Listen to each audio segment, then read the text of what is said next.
Vamos en esta mañana a proseguir con nuestra clase que estamos llevando del libro de... ¿En qué libro estamos? Filipenses. Fíjese, les voy a confesar algo. No sé si usted se ha dado cuenta, pero yo les voy a confesar algo.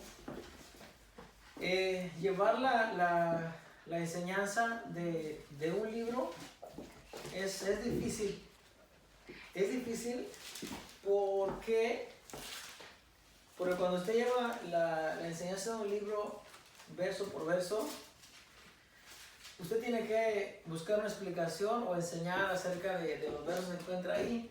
Entonces, hay muchos, y este creo que va a ser uno de ellos, pero hay muchos versos que comprometen y muchos versos que también a la misma vez son difíciles por varias razones.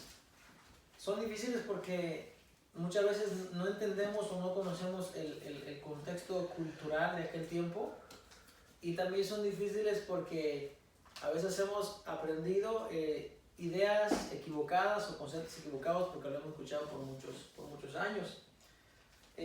La semana pasada hablábamos de este joven Timoteo y Epafrodito, dos colaboradores del apóstol Pablo, los cuales habían trabajado y los cuales, dice la palabra del Señor, se interesaban desinteresadamente. Ellos trabajaban por el servicio, por la obra de Dios. Y hace 2 semanas hablábamos acerca de que estos jóvenes, o Timoteo particularmente, no era un hijo espiritual, ¿verdad? Como espiritual en el sentido como que Pablo lo hubiese engendrado. Tenemos que entender que si hay un mundo espiritual, sí lo hay. El apóstol Pablo dice en Efesios 6, ¿verdad? Que nuestra lucha no es contra carne y sangre, sino contra principados, contra potestades. Sí hay un mundo espiritual.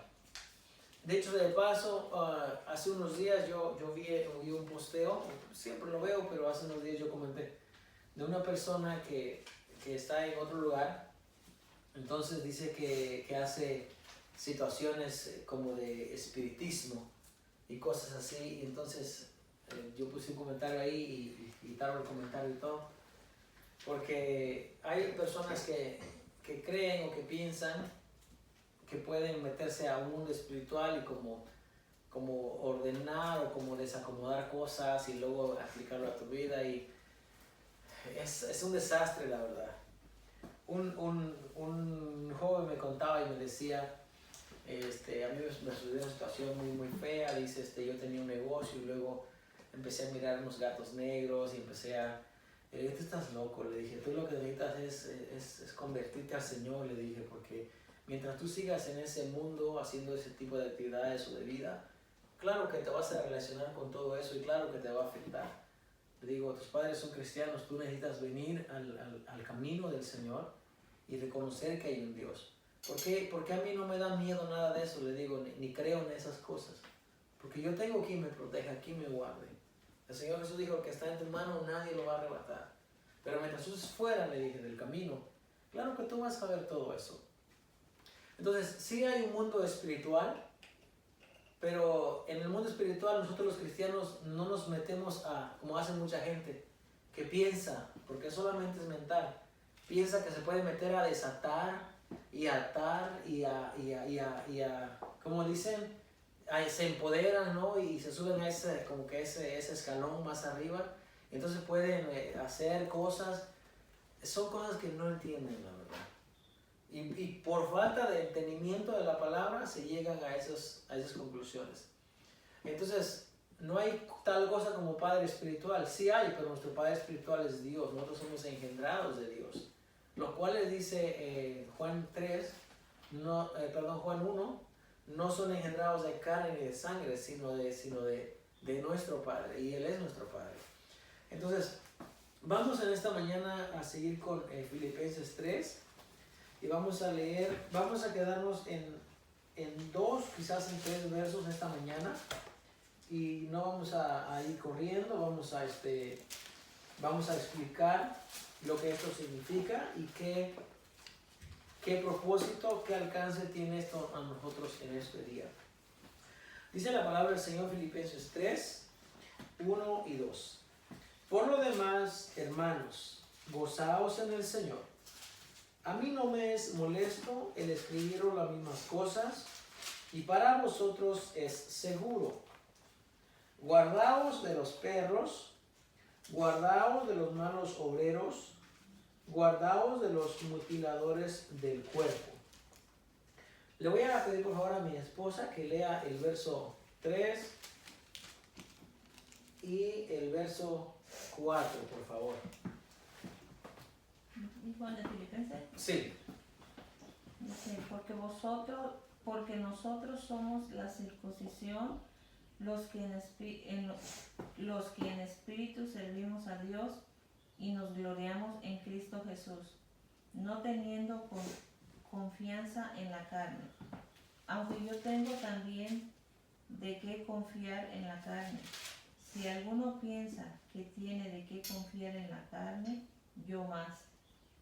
Muy bien. Vamos a estudiar primeramente la primera palabra que dice: a mí no me es molesto el escribiros las mismas cosas. Vamos a hablar de repetición. Repetición. ¿Qué es repetición? Quiero que nuestra clase sea dinámica un poquito y que hablemos, ¿verdad? Y que aprendamos, nos edificamos todos juntos. Repetición, ¿verdad? Como cuando le decimos a nuestros hijos: mañana te levantas temprano y haces tal cosa. ¿Y qué pasa con el niño? Se olvida y se duerme y no lo hace. Entonces venimos nuevamente y le decimos: te dije que te levantaras y hicieras tal cosa. Bueno, mañana vienes y lo haces nuevamente. Es una repetición, se la estás diciendo nuevamente.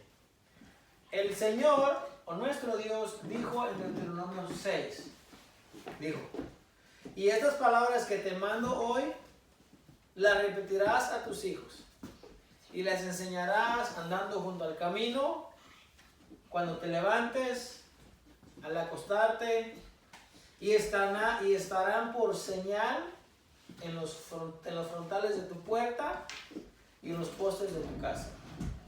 Los judíos tienen en la puerta de la casa, hay algo que usted conoce como ¿cómo se conoce?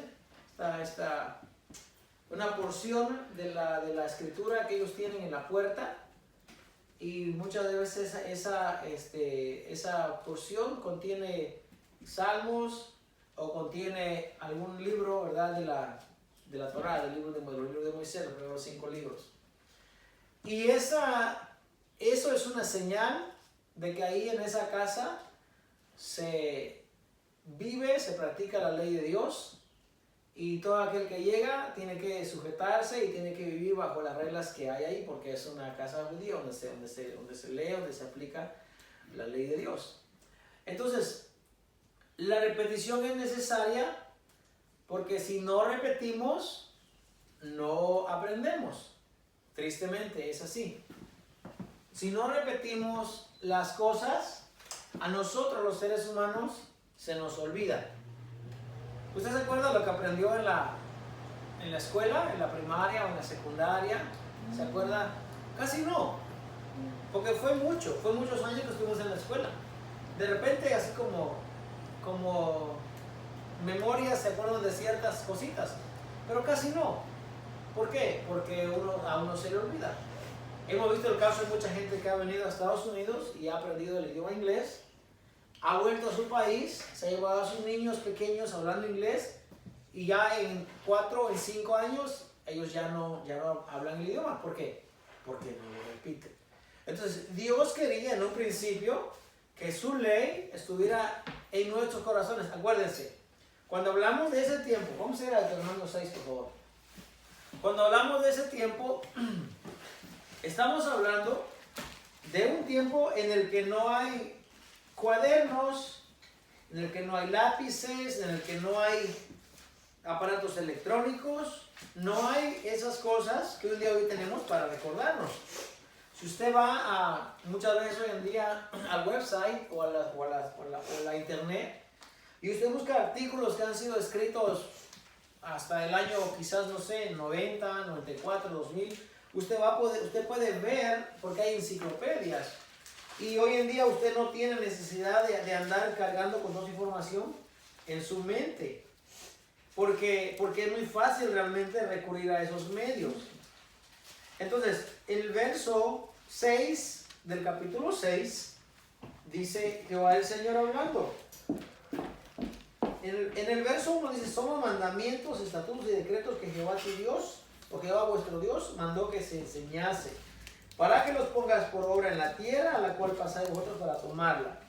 Y el verso 6 dice, y estas palabras que yo te mando hoy estarán sobre tu corazón, y las repetirás a tus hijos, y hablarás de ellas, ¿qué dice? Cuando estén en casa, Estando en tu casa, y andando por el camino, y al acostarte, y cuando te levantes. Voy a enseñar algo allí. Cuando los hijos están en casa, habla de cuando estamos reunidos todos en familia. Pero también, cuando las madres se quedan en su casa con los niños pequeños, ellas tienen que repetir y que enseñar. Acuérdense, Loida había enseñado a Timoteo. Loida, Eunice, la madre y la abuela, habían enseñado a Timoteo porque el mandamiento era que tenían que enseñar. ¿Ok? Tenían que enseñar. Por eso es que hoy en día, cuando leemos acerca de Timoteo, sabemos que era un joven instruido en la ley, porque ellos no veamos la ley como una carga o como un yugo. La ley meramente son instrucciones para que nosotros, o para que el pueblo en aquel tiempo, y aún en estos días, caminemos bien. Si no hay ley, usted no conoce, usted no sabe lo que es bien y lo que está mal. Cuando hay ley, cuando hay lineamientos, uno sabe lo que es correcto y lo que es incorrecto. Pues la ley de Dios dice, los mandamientos, los preceptos, los estatutos, los vas a repetir a tus hijos. Y luego dice, andando por el camino. Cuando vayas, acá hoy en día ya no se usa eso. Pero anteriormente, en nuestros países o nuestros pueblos, cuando íbamos a la finca, o cuando íbamos a la parcela, o al rancho, o como le quiera llamar, caminábamos del hogar, íbamos y caminábamos y llegábamos al lugar. A veces teníamos que caminar 20 minutos, a veces media hora, a veces una hora, dependiendo de qué tan lejos estuvieran las parcelas. Entonces, los judíos, dice la palabra del Señor, cuando vayas por el camino tienes que repetir la ley. Y los hijos no eran como los hijos que tenemos hoy en día, hablando generalmente. Porque hoy en día dicen, ay pa, ya vas otra vez, ya me vas a decir otra vez lo mismo. No era así. No era así, así no era. De hecho, la palabra del Señor dice, cuando alguno dice, tuviera un hijo contumaz y rebelde, o contumaz es una persona que no se sujeta, que pelea, que todo siempre está contradiciendo, contumaz y rebelde, dice, y no quiere oír a sus padres, dice, van a traer a aquel hijo a la puerta de la ciudad donde están los ancianos, y toda la congregación, dice, lo van a apedrear hasta que muera, para que se quite ese mal del pueblo de Israel. Y alguien hoy en día mira esa ley, porque también lo he visto en las redes sociales, y dice, oye, ¿qué clase de Dios es ese? ¿Cómo va a dar una ley como así? Entonces yo contesto y digo, gracias a que existió esa ley, no miramos ni un hijo contumaz ni rebelde. No miramos, yo no vi ni un solo ejemplo en la Biblia donde hayan traído a un hijo rebelde porque no quiso ir a sus padres. No había. No había. ¿Por qué no había? Porque si el hijo era rebelde o el hijo era desobediente, ahí dice, si era glotón, si era borracho, no solamente se la tenía que ver con las personas, con los papás, sino que toda la congregación le iba a caer encima. Entonces, la prohibición o el lineamiento era, mira, no seas contumaz, no seas rebelde, no seas glotón, no seas borracho, honra a tu padre y a tu madre. Efesios 6, 1, 2, dice el primer mandamiento con promesa. Entonces, no había hijos de esa clase. Entonces, ¿qué hacía el hijo cuando escuchaba la ordenanza, la repetición de la ley? Escuchaba, como decía el pueblo, sí, amén, eso haremos. Y eso era que los hijos hacían. amén, eso haremos. Y el salmista David dice, me deleito en tu ley, cuán deliciosa es tu ley, dice, es como una miel, como un refrigerio para mí, así de hermosa, de agradable, es una delicia meditar en tu ley. Entonces, el apóstol Pablo dice, si yo tengo que repetir las mismas cosas, dijo el apóstol Pablo, para mí no me es molesto, dice, perdón, y es para el propio beneficio de ustedes. Entonces, cuando escuchamos el consejo de la palabra de Dios, hay dos maneras de enseñar el consejo. Hay una manera de enseñarlo para que la palabra de Dios corra y sea glorificada, como dice el apóstol Pablo, pero también puedes enseñar la palabra o el consejo de la palabra para tú beneficiarte de lo que estás haciendo.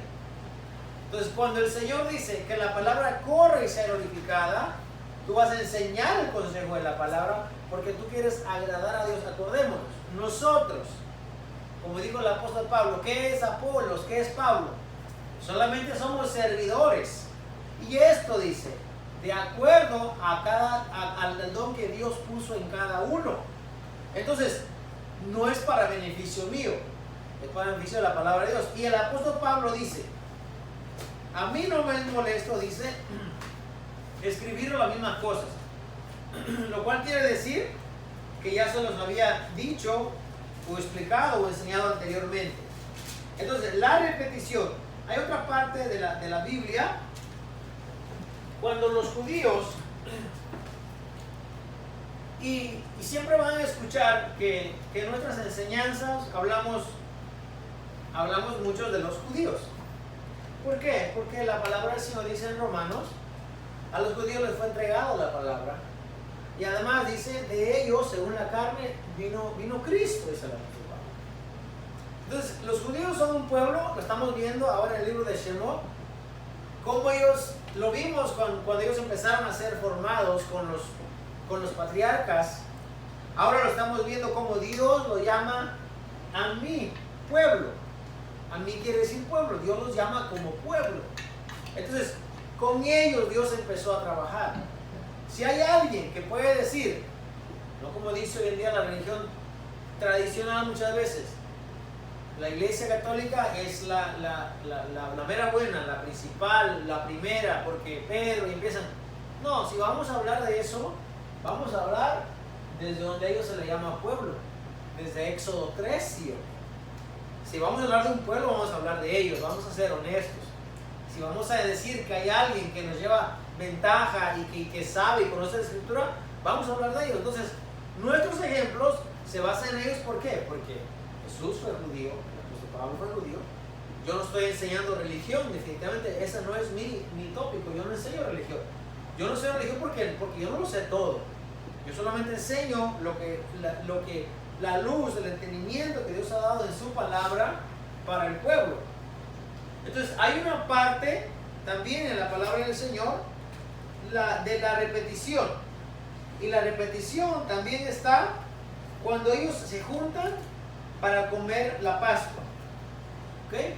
Cuando comen la Pascua hay una parte que se llama el Seder, y el Seder es la explicación de por qué se hace. De hecho, usted no debería hacer nada que usted no comprenda. Si no lo comprende, no lo haga, porque entonces va a entrar en un problema de por qué lo hice, debía hacerlo, cuál es el asunto, o por qué. Yo no hago cosas que no entiendo, porque si yo practico algo y no lo entiendo, yo me estoy engañando a mí mismo, porque estoy pretendiendo hacer algo que no soy. Tenemos que entender, la palabra del Señor dice, Dios nos ha dado a nosotros entendimiento y sabiduría. Entonces, hay cosas que no comprendemos. Ok, entonces los judíos cuando hacen la Pascua hay una parte que se le conoce como el Seder. Y en el Seder lo que hay es una explicación de por qué se hace. Se relata la historia, se relata todo lo que tuvo que ver al principio con los padres, con los que salieron de Egipto. La palabra del Señor, entonces, se repite nuevamente. Es una repetición. ¿Para qué? Como el niño cuando va a la escuela. Cuando le enseñan, y el maestro le enseña y le enseña y le enseña. Y si el niño pone atención, va a tomar esa enseñanza y la va a aprender. Si no pone atención, si nomás está haciendo dibujitos o está leyendo un libro cuando no debe leerlo, no va a poner atención. Los niños van a la escuela a aprender y tienen que poner atención.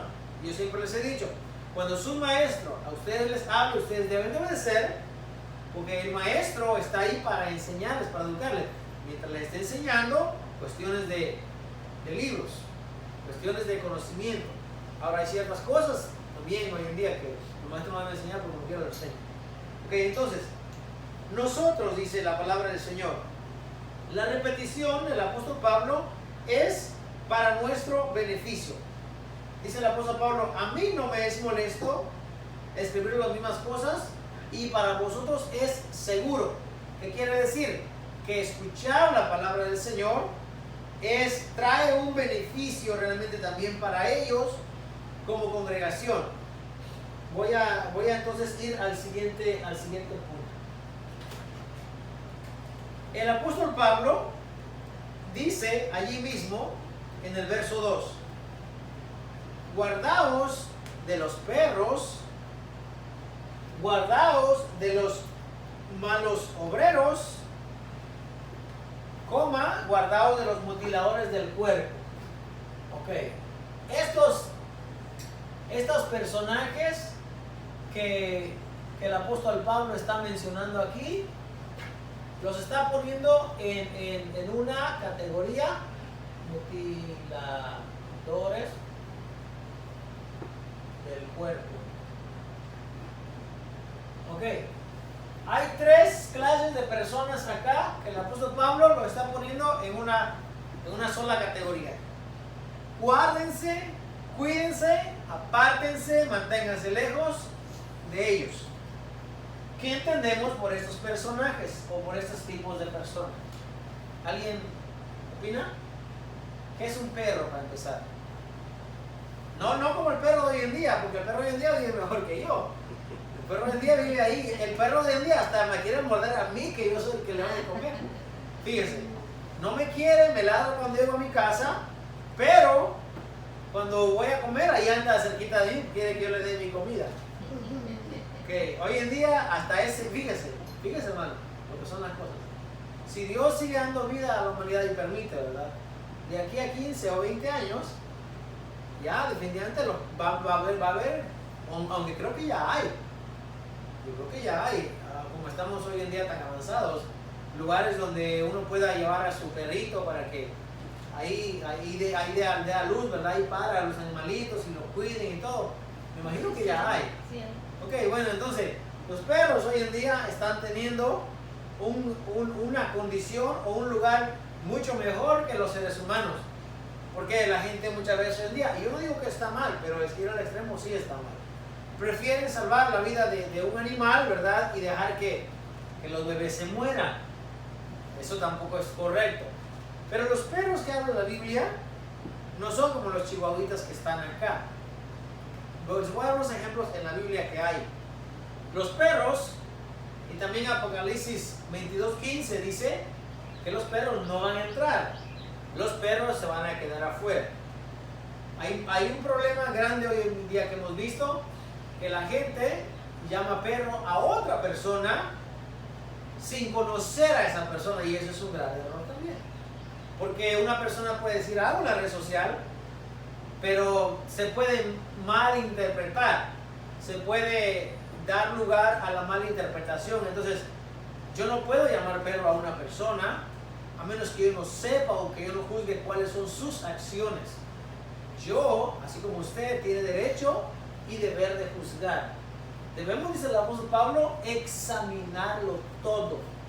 Examinarlo todo quiere decir, a ver, ven para acá, ¿qué es lo que traes? Voy a revisar, voy a juzgar, voy a hacer un veredicto y ya. Bien pasas, mal no pasas. Eso es lo que dice la Biblia. La Biblia es bien clara. Es bien clara en cuanto a ese concepto. Entonces, los perros son aquellos seres, para empezar, que están afuera. Un ejemplo, cuando en Lucas nos habla la parábola del rico y Lázaro, ¿quién era el rico? el que hacía banquetes con esplendidez, el que estaba vestido de púrpura, estaba vestido de lino, aquella persona que comía y hasta se le caían los pedazos de pan, los pedazos de carne, las migajas. Eso es lo que quiere decir. Aquella persona que tenía anillo en su mano y aquella persona, y había un ser, había una persona de nombre Lázaro, que estaba, dice, echado, dice, a las puertas de aquel hombre. Lázaro estaba allá y decía, Lázaro deseaba saciar su vientre o deseaba comer las migajas que caían de la mesa, pero no podía. ¿Por qué? Porque dice, aún venían los perros y aún le lamían las llagas. Quiere decir que los perros venían y se comían aquellas migajas y de regreso o de paso venían y le lamían a Lázaro allí. Eso dice la escritura. Los perros son aquellas que le quitan el alimento a un necesitado. De acuerdo a ese ejemplo. Otro ejemplo. Cuando en Segunda de Reyes la palabra del Señor habla de esta mujer mala, inicua, perversa, esta mujer de nombre Jezabel. Jezabel era la esposa del rey Acab. Y Jezabel era la que tenía el sartén por el mango. Ella era la que dominaba y la que mandaba y la que hacía lo que quisiera con Acab. Pues bien, en una ocasión Acab miró la viña. La viña es un sembradío, ¿verdad?, de uvas. Es una plantación de un personaje que se llama de nombre Nabot. Y entonces el rey Acab viene y le dice, tu viña está muy bonita, véndemela y yo te voy a dar una viña mucho mejor que esta. Y Nabot dice con estas palabras, líbreme Jehová de yo vender la heredad de mis padres. La heredad de mis padres no se vende. Y entonces Acab llega a la casa y cabizbajo y así como niño pequeñito, ¿verdad?, berrinchudo, caprichoso, llega y Jezabel le dice, ¿qué le pasa al rey? ¿Por qué está así? Y entonces él dice, es que Nabot no me quiere vender su viña. Y Jezabel dice, ¿pero acaso tú no eres el rey de Israel? O sea, amigo, el rey podía hacer lo que quisiera. El rey podía hacer lo que quisiera, porque para eso era el rey. Antes de ellos escoger rey, el profeta Samuel le dice, ¿para qué ustedes quieren rey? Si ustedes quieren rey, ese rey, dice, les va a quitar el fruto de su trabajo. Va a traer a sus mejores jóvenes, a sus doncellas, a su palacio. Y a sus jóvenes los van a utilizar para que corran delante de él. O sea, van a ser sus esclavos. Y el pueblo dice, no, pero aún así queremos rey. Y Dios y Samuel se entristece. Y Jehová le dice, no estés triste porque no es a ti a quien te desechan, es a mí. Entonces en un principio Dios le advirtió a través de Samuel que no era bien que tuvieran rey, porque el rey podía hacer lo que quisiera. Por eso era el rey. Por eso es que hoy en día la gente dice que hay rey, pero no como era anteriormente. Entonces esta Jezabel le dice, tú eres el rey, tú puedes hacer lo que tú quieras. Y esta malvada reina o malvada esposa del rey dice que agarra y hace unas cartas. Y en las cartas pronuncia un edicto y dice, Nabot ha blasfemado y es digno de que lo apedreen. Y agarra el anillo del rey y pone su sello en la carta y lo manda a las provincias. O sea, hace una mentira infame para que entonces Nabot venga y es enjuiciado y es apedreado. Y a Nabot lo matan. Entonces, Dios manda una profecía. Y le dice a Jezabel, donde los perros lamieron la sangre de Nabot, también ahí la sangre de esta mujer va a ser lamida. Vamos a Segunda de Reyes 9:36. Quien que lo tenga, por favor, lo lee. Segunda de Reyes 9:36. A ver quién lo tiene. 9:36. Sí. Dice así.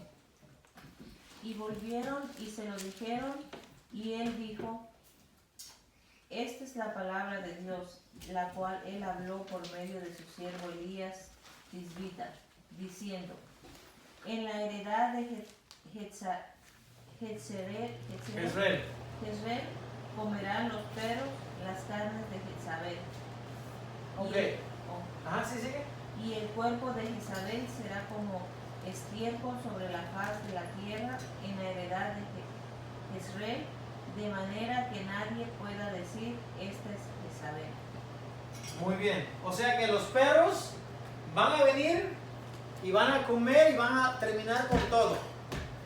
Es el problema de que los perros siempre están afuera y siempre están reproduciéndose y están comiendo, y eso siempre ha existido. Siempre, por eso son animales, ellos no tienen raciocinio, vienen, se reproducen a millones. Ese problema lo tenemos hoy en día y también lo tenía en aquel tiempo. Pero el punto que estoy trayendo aquí es, yo quiero identificar quién es este primer grupo de personas, según la Biblia, no según mi pensamiento. Según la Biblia, porque el apóstol Pablo los menciona aquí. En griego esa palabra es kainas, que es de donde viene la palabra canino.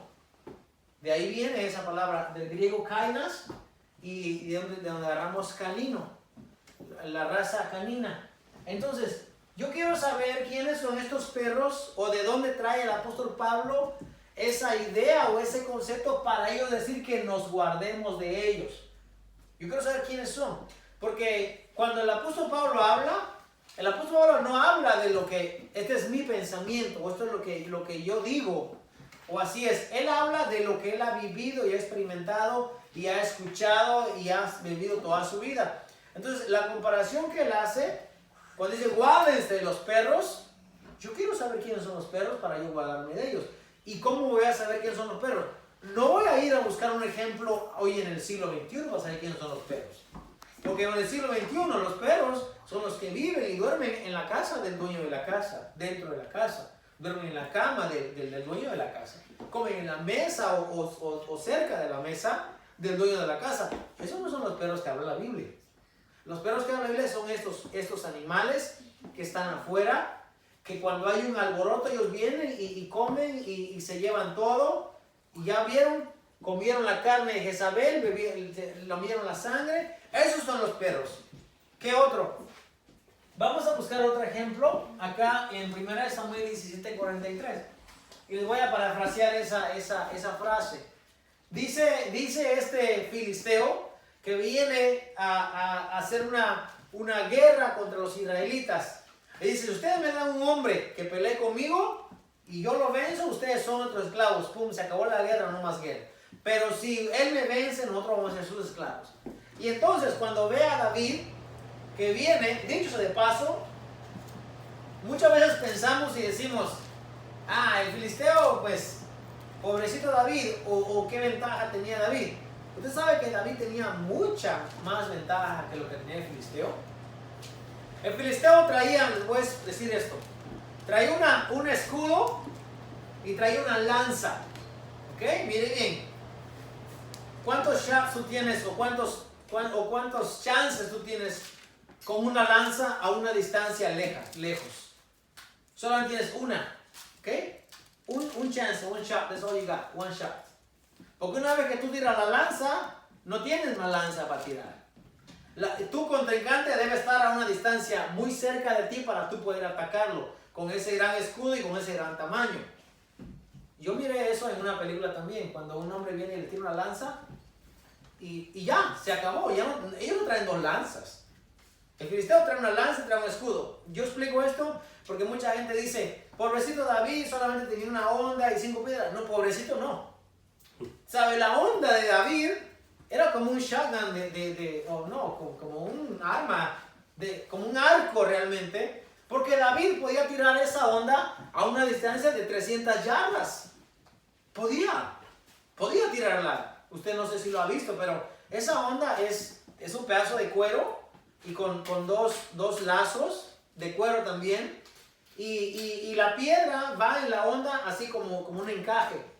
Y cuando usted le da la vuelta, oiga, eso avanza lejos, lejos, lejos. De hecho, hay unos valientes de David que dice que mataban a las personas sin errar con esa onda. La práctica era lo que hacía el maestro, como también hoy en día. Entonces David tenía muchos chances con la onda, porque podía atacar a su contrincante de una distancia lejos, mientras que el filisteo solo tenía una lanza para tirarle. Entonces David va y levanta 5 piedras. Algunas personas dicen los 5 ministerios. Puede ser. Algo comparativo puede ser. El caso es que levanta 5 piedras y él va y pelea. Y el filisteo dice, ¿qué dice? ¿Soy un perro para que vengas a mí y me vengas a atacar con una onda? Y el filisteo se ríe de David, porque dice, yo no soy un perro. O sea, un perro tú vas y lo corres con una onda, lo atacas. Yo no soy un perro, pelea como un hombre, es lo que le quiere decir a él. Ven y atácame como debe ser. Claro, las palabras no tienen nada que ver aquí, porque al final ya sabemos que David viene y con la onda, con una sola piedra, viene y derriba al gigante. Ahora imagínense, no importa que tan grande sea, el gigante medía, dice, 6 codos y un palmo, dice, lo cual da un tamaño de 3 metros. El gigante estaba grande, pero ¿qué tan grande puede ser la cabeza del gigante? Como para que una piedra de unas 12 o 14 onzas no le destruya la cabeza. De hecho, el filisteo no murió por la pedrada, murió porque David viene y le cortó la cabeza, porque él ya estaba en el suelo. Entonces, perro es algo despectivo. Perro es algo que no se ve bien con buenos ojos. Perro es algo que lo utilizan para burlarse de la persona. Eso es el ejemplo acá. Y en 2 Samuel 9:8, vamos a ver 2 Samuel 9:8. 2 Samuel 9:8 nos habla un ejemplo de Mefiboset. Mefiboset es la última persona que ha quedado de la casa de Saúl. Y cuando David llega, cuando toma el trono, dice, ¿hay alguien de la casa de Saúl a quien yo haga misericordia por amor a mi siervo o a mi hermano o a mi amigo Jonathan? Porque Jonathan era el hijo de Saúl y el amigo íntimo, el amigo muy cercano de David. Y aparece este hombre de nombre Mefiboset. Y Mefiboset le dice al rey, ¿quién soy yo? Dice, ¿quién soy yo sino un perro muerto? Dice, para que mi señor el rey haga misericordia a mí. Entonces, ya vimos que un perro entonces no tiene gran valor. Un perro es aquel que anda buscando, merodeando a ver qué se come, o a ver en la propiedad o en el problema de dónde se meta. Un perro no está bien visto.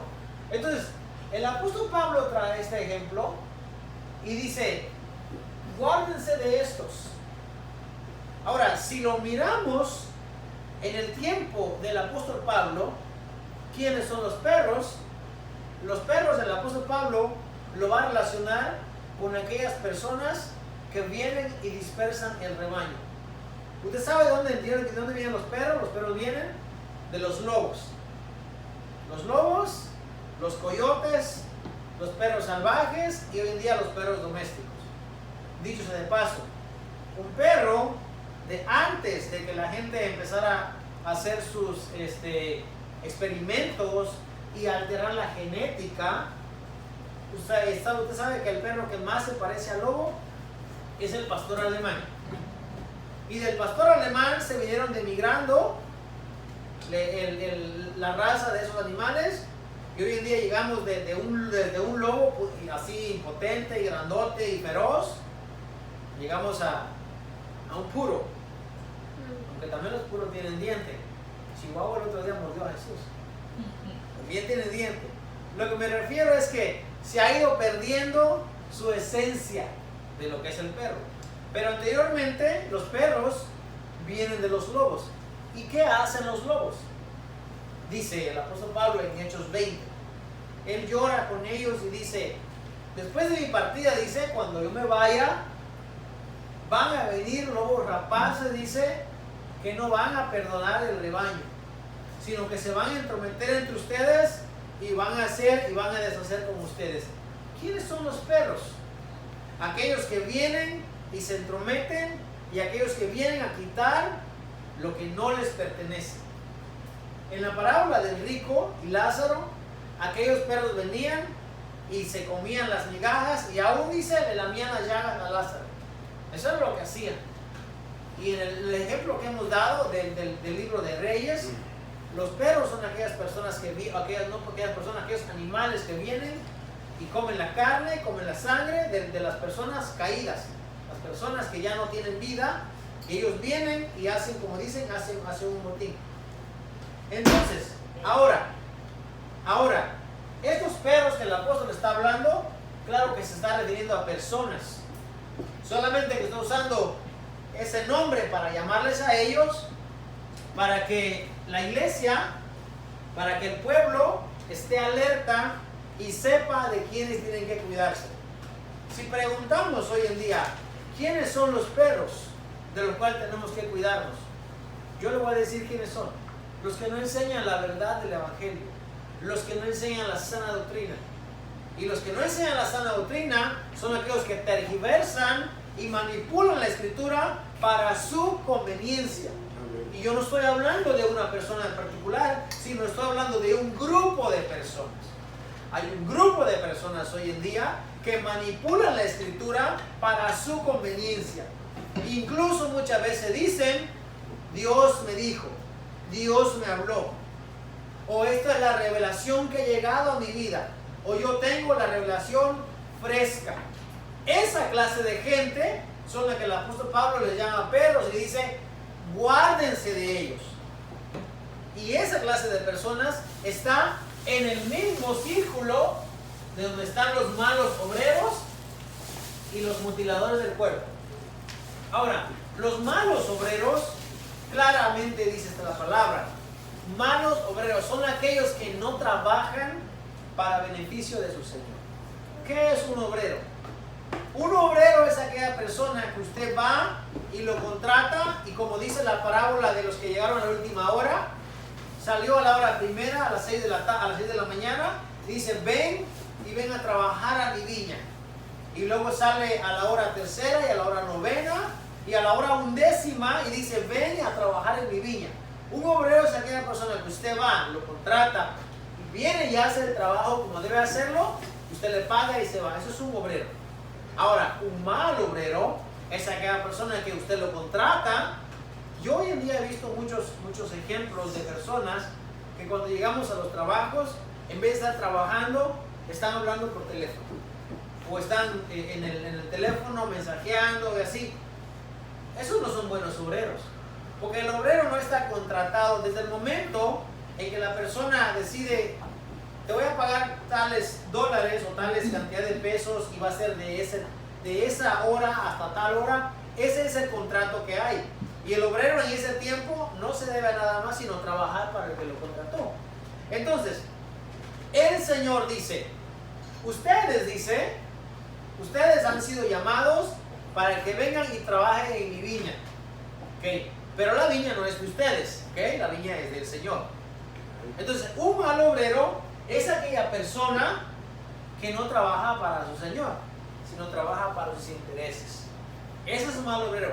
Y por eso el apóstol Pablo lo relaciona con los perros y dice los malos obreros. Y va a hablar de un tercer grupo de personas. Dice los mutiladores del cuerpo. Los mutiladores del cuerpo, el apóstol Pablo se está refiriendo a los que vienen y ponen la ley de que hay que circuncidarse. Porque si no se circuncidan, dice, ustedes no son salvos. Hay un grupo de personas en el libro de Hechos que el escritor nos lo enseña. Y entonces dice, si no se circuncidan, dice, ustedes no pueden ser salvos. La palabra del Señor dice en Hechos 15:1, vamos a leer Hechos 15:1. Yo miro ese reloj y no camina. Pero ya 10-15 minutos más y terminamos. Ya no puede caminar. Vamos a ir acá. Quizás la siguiente semana sigamos con la segunda parte de esta clase, pero quiero explicar algo antes de cerrar. ¿Hechos qué? Hechos 15. Voy a ir leyendo yo. Dice, entonces algunos que venían de Judea enseñaban a los hermanos, si no os circuncidáis conforme al rito de Moisés, no podéis ser salvos. Bueno, el apóstol Pablo dice, guárdense de los perros, guárdense de los malos obreros, guárdense de los mutiladores del cuerpo. Aquí hay una palabra que se llama circuncisión o circuncisión. Circuncisión es el método la palabra que utiliza para llamar al método de cuando al hombre le cortan la parte, ¿verdad? Cuando le cortan el prepucio, como dice la Biblia. Esa operación ahí es lo que llama circuncisión. Entonces, estos hermanos, los creyentes que vienen de Judea, le dicen a los hermanos, claro está, los hermanos son aquellos que no son judíos. Los hermanos son aquellos que acaban de llegar, aquellos que han sido, la invitación les ha sido extendida y vienen. Acuérdense que la semana, el miércoles hablábamos del pueblo de Dios. Hablábamos del pueblo de Dios y hablábamos de que no hay dos pueblos, hay un solo pueblo. Bueno, pues los hermanos, los gentiles que han venido, son gentiles porque no conocen, no tienen la circuncisión. Los judíos se circuncidan al 8º día.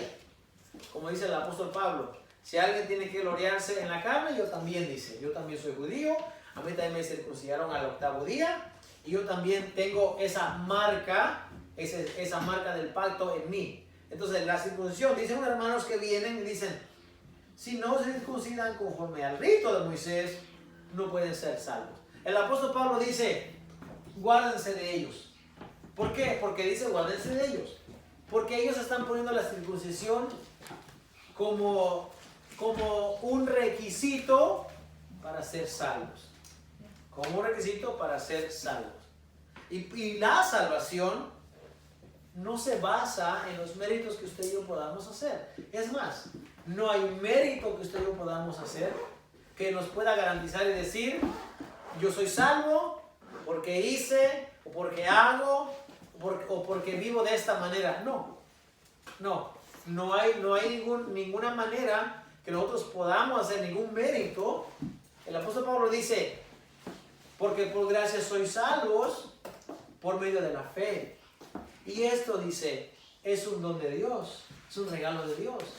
No por obras, dice, para que nadie se gloríe. Entonces, estos hermanos que vienen y dicen, si no se circuncidan, si no se cortan ustedes conforme al rito de Moisés, no pueden ser salvos. Entonces, se hace lo que se conoce el Concilio de Jerusalén. Y entonces, en el Concilio de Jerusalén, hay una gran discusión. Y Pablo y Bernabé, dice, tienen una discusión con ellos y una contienda, dice, que no fue pequeña. Entonces, se dispone que Pablo y Bernabé suban a Jerusalén. Por eso se conoce como el Concilio de Jerusalén. Y algunos otros de ellos dicen, a los apóstoles y a los ancianos para tratar esta cuestión. Entonces, ellos dicen, los gentiles se están convirtiendo y están llegando a ser parte del pueblo de Dios. Porque acuérdense, no hay dos pueblos, hay solamente un pueblo. Entonces hay un grupo que viene de Judea, dice, bueno, si quieren ser parte de este pueblo, se tienen que circuncidar. Y entonces, esta es una discusión muy acalorada y muy fuerte que ellos tienen. ¿Qué vamos a hacer con estos hermanos? ¿Cómo vamos a tratarlos? ¿Cuál va a ser el método que vamos a tener para aceptarlos? Acuérdense, los ancianos, los apóstoles, son los principales de la iglesia, de lo que conoce como la eclesía, la iglesia. Y entonces dicen, ¿qué vamos a hacer con este grupo? No podemos, dice, obligarles a que ellos vengan y se circunciden. Porque no es algo que ellos entienden para empezar. Yo no soy de las personas que digo, se tiene que guardar esto porque así se tiene que hacer, porque como es lo que yo entiendo, pues es lo que tienen que hacer. No, uno no puede tomar esa postura. No hay maestro hoy en día que pueda decir, yo digo que se haga así porque esto es mi razonamiento, mi entendimiento y esto debe ser así. No, porque eso es un extremo. Es un extremo. Entonces, la palabra del Señor dice, ¿qué vamos a hacer con estas personas? Porque si los obligamos a que se circunciden y ponemos eso como requisito para ser salvo, entonces el apóstol Pablo habla en Gálatas y dice, entonces por lo demás murió Cristo, en vano murió Cristo. Si tú vas a poner la circuncisión como un requisito para ser salvo, entonces dice, tú te habéis caído de la gracia, dice, de la gracia os desligáis, dice, los que quieren aplicar esa cuestión de la circuncisión con nosotros. Entonces dice, ellos pues, dice, habiendo sido encaminados por la iglesia, pasaron por Fenicia y Samaria, contando la conversión de los gentiles, y causaban gran gozo a todos los hermanos. Y llegados a Jerusalén, fueron recibidos por la iglesia y los apóstoles y los ancianos, y refirieron todas las cosas que Dios había hecho con ellos. Pero algunos de la secta de los fariseos que habían creído se levantaron diciendo, es necesario circuncidarlos y mandarles que guarden la ley de Moisés. Escuche, algunos de los fariseos, no todos, no generalicemos, eso es un problema y es un error generalizar a todos. No, por causa de los fariseos vamos a decir, todos los fariseos son malos. No, los perushim, los fariseos no toda la secta de ellos es malo. De hecho, secta hoy en día se conoce para el nombre que se le da a una denominación que no se apega a los mandamientos de Dios. Pero en el primer siglo, secta se le llamaba al grupo, era para una identificación. La secta de los fariseos, la secta de los herodianos, la secta de los grupos que hubiesen en aquel tiempo. Entonces, secta no es malo, fariseo tampoco es malo. Hay gente que condena y juzga y mete en el infierno a los fariseos y dice, ¿por qué eres fariseo entonces te vas a condenar? No, más bien, gracias a que los fariseos hicieron su trabajo, hoy día tenemos las escrituras a nuestro alcance. Pero estas personas, algunos de ellos, se levantan diciendo, es necesario que se circunciden y mandarles que guarden la ley de Moisés. Vamos a dejarlo hasta aquí en esta mañana. Entonces, la semana que viene vamos a continuar y vamos a explicar de dónde viene todo esto de la circuncisión, con quién comenzó, por qué era un mandamiento, por qué tenía que guardar, y vamos a ver qué tiene que ver con nosotros. El mandamiento que tenemos, o que el apóstol Pablo da a la iglesia, en los primeros versos que hemos leído, es guárdense de este grupo de personas. Ya explicamos por qué lo de los perros, por qué lo de los falsos obreros, los que no trabajan bien. Vamos a explicar entonces lo de la circuncisión, para entender nosotros y saber nosotros dónde estamos. No sea que tengamos preguntas, ¿verdad? Y después no hay una explicación para eso. Hay mucha gente que habla en contra de la ley de Moisés, habla en contra de muchas cosas, pero no explica. Entonces el propósito de nosotros no es hablar ni echar tierra sobre nadie, sino enseñar con la palabra de Dios qué significa y cómo lo vamos a aplicar y cómo vamos a vivir a nuestra vida. Vamos a orar en esta tarde para dar gracias a Dios y para pasar a lo que sigue. Venga. Vamos a pedirle que en sus oraciones también acuérdense de la familia de James, acuérdense de ellos y acuérdense de todos los hermanos, ¿verdad? Como dije en mi oración hace un momento, que Dios aumente la fe, como dice la palabra del Señor, y que nuestra fe permanezca y esté fundada en la roca que es Cristo Jesús. Amén. Amén. Pónganse de pie, por favor. Voy a pedir a nuestro hermano que nos haga la amabilidad de guiarnos en esta oración para despedirnos. Amén. Padre, en esta hora te damos gracias, Señor, por la palabra aquí recibida, Señor, que sea como navaja cortante, Señor, que penetre, Señor. Gracias te damos, Señor, por la bendición. Tenemos un lugar donde escuchar la palabra, Padre. Bendice este hogar, Señor, bendice a los niños, Señor. Gracias porque ellos están bien por tu voluntad, Señor. Gracias, Señor, porque Camila regresó y yo soy seguro que ella dejó una semillita allí gracias, Padre, te damos por todo ello, Señor. Padre, te damos gracias por la familia de James y por los demás niños que se visitaron ayer, Padre. Bendícelo, Padre, si es tu voluntad, pon las manos y haz tu milagro, Señor, porque yo sé que tú lo haces, Señor.